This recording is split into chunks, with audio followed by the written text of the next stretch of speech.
क्योंकि एक बार वो खुलेगी तो ज्ञान हो जाएगा, दिखाई देने लग जाएगा सारी रियलिटी। सुई की नोक के बराबर वो छिद्र होता है, इतनी बारीक इतनी सूक्ष्म, उसी के अंदर से चेतना जाती। गुरु की शरण में रह के जब वो प्रयास करता है, साधना करता है, उसको वो बताते हैं, उसके खुलने का भी मार्ग बताते हैं। सुषुम्ना नाड़ी का द्वार जो है इंगला नाड़ी और पिंगला नाड़ी ही खोलते हैं। इंगला नाड़ी पिंगला नाड़ी कैसे मिक्स होगी, यही तो सब सीखना होता है गुरु के पास। यहाँ पर बैठकर योग ध्यान कर सकते हैं। आगे की तरफ देखने को मिलती है मां मंदाकिनी नदी।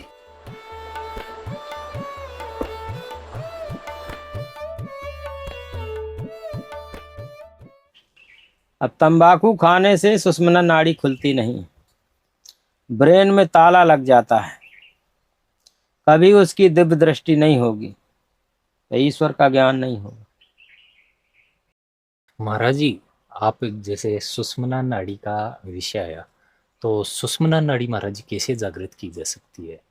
कुछ संक्षिप्त विवरण दीजिए। सुषुम्ना नाड़ी जागृत नहीं होती है, खुलती है, न सोती है, केवल खुलती है।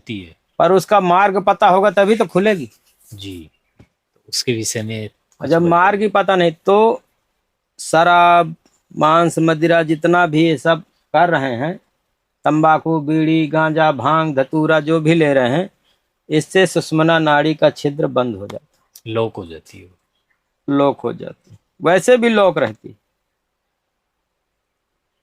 अगर कभी वो धोखे से खुल भी जाए जी, तो इस तरह का इंतजाम किया हुआ है, क्योंकि एक बार वो खुलेगी तो ज्ञान हो जाएगा, दिखाई देने लग जाएगा सारी रियलिटी। अच्छा। तो फिर वो फंसेगा नहीं, फिर वो भक्ति करेगा। तो सुई की नोक के बराबर वो छिद्र होता है, इतनी बारीक इतनी सूक्ष्म, उसी के अंदर से चेतना जाती। चेतना मतलब हवा, आपकी ध्यान सुरति। महाराज जी, सुषुम्ना नाड़ी रीढ़ के निचले हिस्से में होती है? वो पूरे बॉडी में माला की तरह पड़ी हुई, इंगला पिंगला सुषुम्ना पूरी बॉडी में ऐसे माला की तरह है। उसी का जो द्वार है ना, उसी को 10वां द्वार कहते हैं जी। अब 10वां द्वार कोई बता सकता है? 9 द्वार इस शरीर में खुले हुए हैं। जी महाराज। 2 कान 2 आंख 2 नाक 1 मुख, 7 ये हो गए, 2 नीचे, ये द्वार है खुले। ऐसे ही वो भी 10वां द्वार है, वो सुषुम्ना नाड़ी का है। हाँ। अब वो कहाँ है भाई?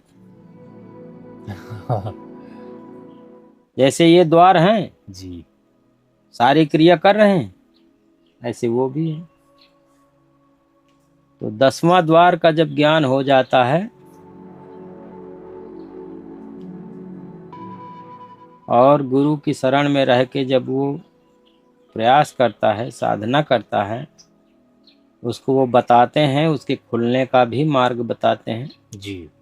कैसे वो खुलेगा, क्या होगा, किस प्रकार से तुमको जो है ज्ञान प्राप्त हुआ। हाँ। सुषुम्ना नाड़ी का द्वार जो है इंगला नाड़ी और पिंगला नाड़ी ही खोलते हैं। ये दोनों एक हो जाएंगे, फिर तेजी से जाएंगे सो खट खुल जाएगा। प्रेशर बना के, प्रेशर के द्वारा यही खोलते हैं। अब मिलाना जानते ही नहीं हो, इंगला नाड़ी पिंगला नाड़ी कैसे मिक्स होगी, यही तो सब सीखना होता है गुरु के पास। तो महाराज जी, सुषुम्ना नाड़ी खोलने के लिए प्राणायाम भी एक प्रबल कारगर चीज है। प्राणायाम अलग चीज है। जी। प्राणायाम कई प्रकार का होता है। प्राणायाम करने के केवल 2-3 फायदे होते हैं।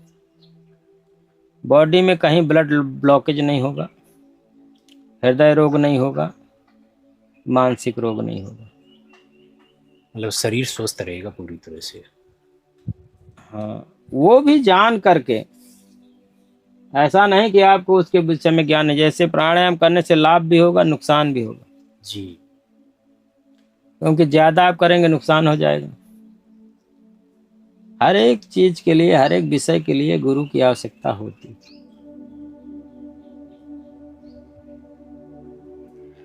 अब जैसे पशु चराने वाला होता है, उसमें भी गुरु लगता है,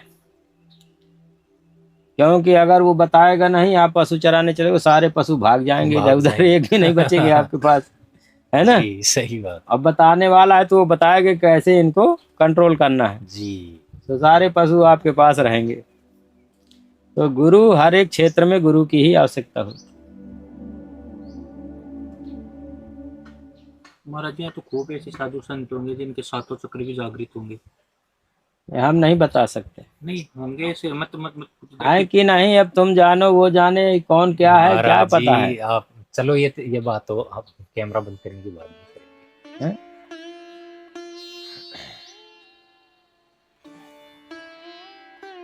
चलो आज का तो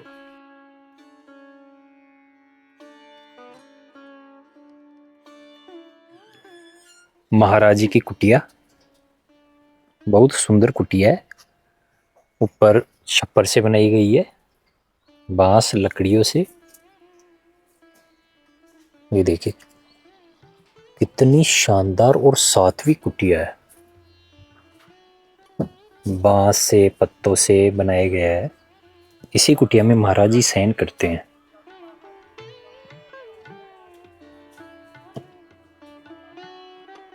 नीचे चूल्हा बना हुआ है, यहीं पर महाराज जी भोजन प्रसाद बनाते हैं। बर्तन, इनमें भोजन बनाया जाता है और कुछ खाद्य सामग्रियां रखी हैं। दैनिक जीवनचर्या में जो चीज उपयोग में ली जाती हैं वो रखी हैं। दीवार में मिट्टी का लेप किया गया है।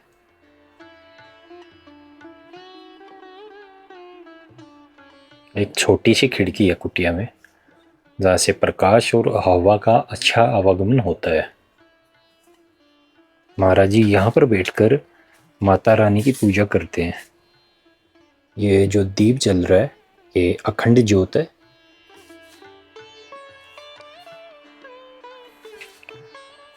खिड़की से मां नंदाकिनी हमें स्पष्टता दिखाई दे रही है, आवाज आ रही है कलकल करती हुई। कितना शानदार दृश्य है।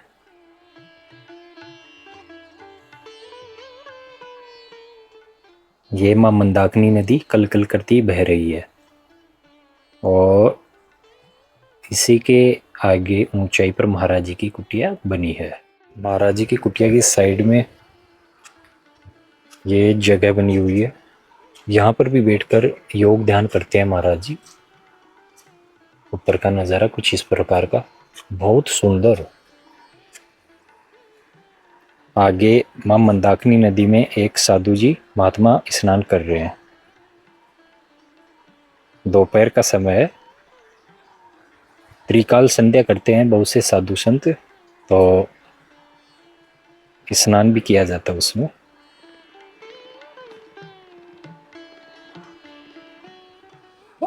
चारों तरफ बहुत बीहड़ घनघोर जंगल है।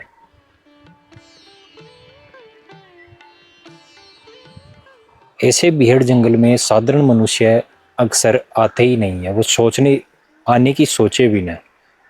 लेकिन साधु संतों के लिए ऐसी भूमि, ऐसी जगह एक स्वर्ग से कम नहीं होती, क्योंकि उन्हें बिल्कुल शांत और पवित्र वातावरण चाहिए तपस्या करने के लिए, भक्ति करने के लिए। एक बांस का पेड़ लगा हुआ है महाराज जी की कुटिया में, यहाँ कोने में लगा है। जगह जगह बांस के पौधे हैं जिससे कुटिया बनाने में बहुत आसानी होती है। महाराज जी की कुटिया के ये है पीछे का नज़ारा है, बहुत सुंदर लग रहा है।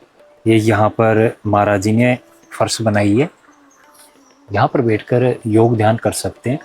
और आगे की तरफ देखने को मिलती है मां मंदाकिनी नदी, देखिएगा कितना सुंदर दृश्य है। अगर हम ऐसी जगह पर योग करें, ध्यान करें, तो उसका प्रभाव बहुत ज़्यादा बढ़ जाता है। जो हम घर में करते हैं योगी क्रिया, उससे बहुत ज़्यादा गुना फायदा ऐसी जगह पर करने से मिलता है। बहुत से संत महात्मा स्नान कर रहे हैं नदी में, और पीने का पानी है।